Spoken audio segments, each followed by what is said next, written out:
Hello everyone, I'm Manuel, the Fluency Bringer, and this is episode 6 of the Fluency Podcast. This podcast is designed to help you improve your Spanish skills through natural discussions between online Spanish tutors. Today, we're going to talk about how to become a polyglot. Bueno, Mónica, hoy quisiera que discutiéramos sobre cómo convertirnos en un políglota. Y pues tú eres la experta en este campo, ya que eres una políglota que habla casi 6 idiomas. Así que, Mónica, ¿nos pudieras decir qué es un políglota? Bueno, según el diccionario, se le llaman políglotas a aquellas personas que dominan más de 5 idiomas. Además, es una persona que se esfuerza en aprender más idiomas, reforzar los idiomas que ella domina, y es algo meramente fascinante porque pones en práctica todos los idiomas en distintas situaciones, porque claro, la práctica hace el maestro y siempre buscamos una manera de practicar el idioma cada día. Excelente, Mónica. Muchas gracias por tu explicación sobre lo que es ser un políglota. Y bueno, muchos dirían de que ser un políglota es algo extravagante, algo increíble, que muy pocas personas pueden lograr hacerlo con mucho talento. Pero creo que no es tanto así de talento, sino es más de mucho esfuerzo, ¿no? Entonces, para poder convertirnos en políglotas, solamente de esforzarnos. Y por eso en este episodio del podcast quisiera que discutiéramos sobre las características que cuentan todos los políglotas que les permite aprender un idioma de forma rápida, y a diferencia de muchas personas que llevan muchos años aprendiendo un solo idioma y todavía no pueden comunicarse efectivamente con él. Así que comenzaremos con la primera característica, la cual es los políglotas son personas que saben exactamente ¿por qué están estudiando un idioma? ¿Por qué aprenden un idioma? Tienen un objetivo en concreto. ¿Qué nos puedes decir de esta característica, Mónica? Sí, estoy de acuerdo. Estoy de acuerdo. Cuando yo decidí aprender mis idiomas, tenía mi objetivo de comunicación, de trabajo, por viaje, y bueno, era parte de mi objetivo. Entonces, esa fue la mera razón por la cual yo decidí aprender. Y eso es cierto, con objetivos, y creo que ya lo hablamos en episodios anteriores, de fijar metas.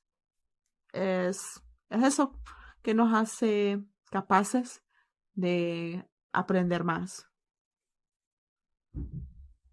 Ok, muchas gracias, Mónica. Y la segunda característica que hace los políglotas es que son autodidactas.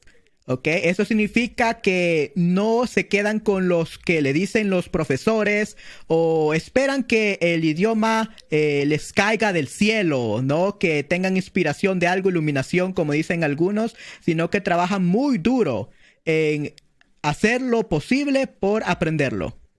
¿Qué piensas de esto, Mónica? Ay, es cierto. A veces no nos quedamos con solo los meros profesores. Y hay varias historias. Hay una historia de un políglota que habla 28 idiomas. Cuenta su historia que él no fue a ninguna academia ni nada, no es talento, no es un don, sino que él simplemente decidió aprender, y ya sea porque donde él vivía, eh, que hablaba otro idioma, entonces por ese tipo de razones decidió aprender los idiomas, y creo que lo único que hacía era leer, estudiaba los diccionarios, gramática, y todo era de forma autodidacta. Entonces es por eso que él fue conocido como un políglota que habla básicamente los 28 idiomas. Ok, wow. Muy interesante, Mónica, sobre ese políglota. Y una tercera característica que los políglotas poseen es que no se enfocan en la gramática, ¿ok? Sino que se enfocan en poder comunicarse con ese idioma, ¿ok? ¿Qué piensas de esto, Mónica? Es cierto. Nosotros casi como que tratamos de imitar, de reproducir el idioma en lugar de estar enfocando, digamos, ay, he usado el tiempo verbal equivocado, me equivoqué en el modo. A veces no nos fijamos en eso. Creo como que la gramática, si no eres tan académico, diría yo, creo que no lo tomamos mucho en cuenta, sino que nos gusta ir directo al grano. Quiero saber cómo Ok, utilizas excelente, esta Mónica. frase, cómo hablas y demás. Así. Otra característica que poseen los políglotas es que se comprometen con el aprendizaje de un idioma por lo menos por un periodo de duración de un año y no se rinden cuando no ven un progreso en 3 o 4 meses, como hacen muchos otros, ¿no? Que cuando piensan que no pueden comunicarse efectivamente a los 6 meses, se rinden y dejan de estudiar el idioma. ¿Qué piensas sobre esta característica, Mónica? Bueno, que en parte siento que es cuestión de perseverancia, pues porque está relacionada con el primer objetivo de fijar metas. Entonces, cuando suceda eso, mm, es cierto, podemos sentir frustraciones muchas veces, pero eso no nos debe de alejar de nuestro objetivo principal. Entonces, eso quiere decir que a pesar de eso, si tienes tu objetivo de hablar el idioma en un año, está perfecto. Tienes en mente, tienes las metodologías y las estrategias para hacerlo. Entonces, claro, la frustración es normal, pero lo que te diferenciará del resto es el objetivo principal que tienes por aprender el idioma. Muy bien, muchas gracias, Mónica.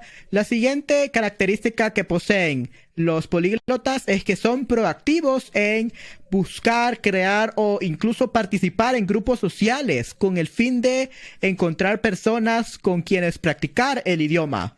¿Qué piensas de esto, Mónica? ¿Consideras que tú, al ser políglota, eras proactiva en crear estos grupos sociales y buscar personas con quien comunicarte?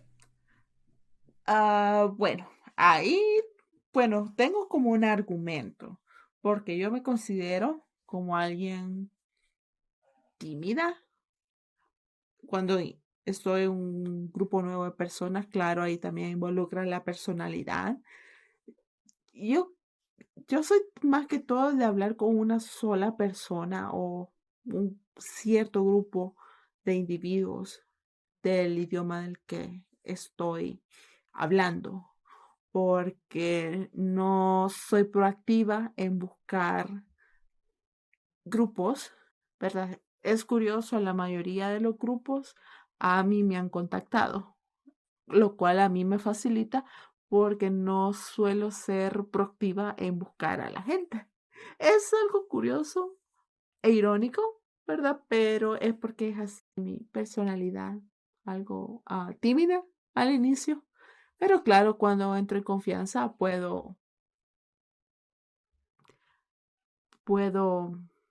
dar a conocer am, otra personalidad mía. Entonces, eh, con esa característica diría que depende de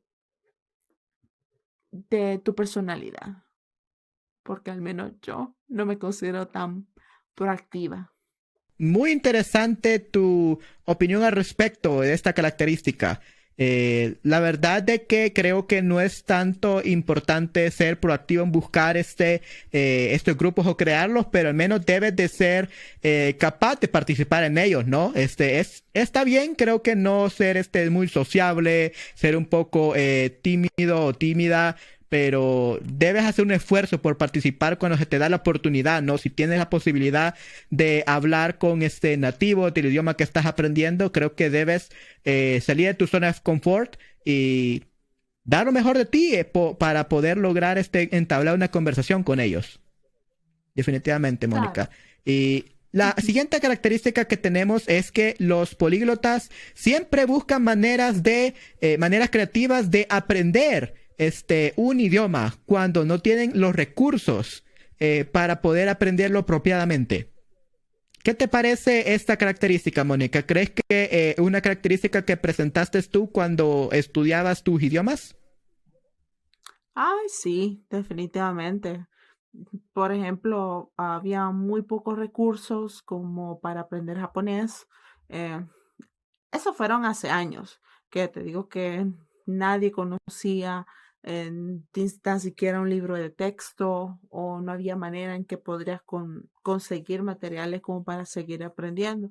Entonces, claro, ¿qué tenías que hacer? Bueno, tenías que buscar, al menos tenía yo que buscar otro tipo de métodos, bueno, visitar websites en japonés, tan siquiera para aprender un poco de la lectura o participar en esos juegos interactivos y hablar con la gente tipo chat, ¿verdad? Entonces eran como los recursos que eh, tuve que improvisar porque al menos los materiales acá no bastaban. Y claro, tampoco habían academias, muy pocas personas conocían del idioma. Lo mismo sucede con el latín. Si quiero conseguir algún texto en latín, lo único que conseguiré son de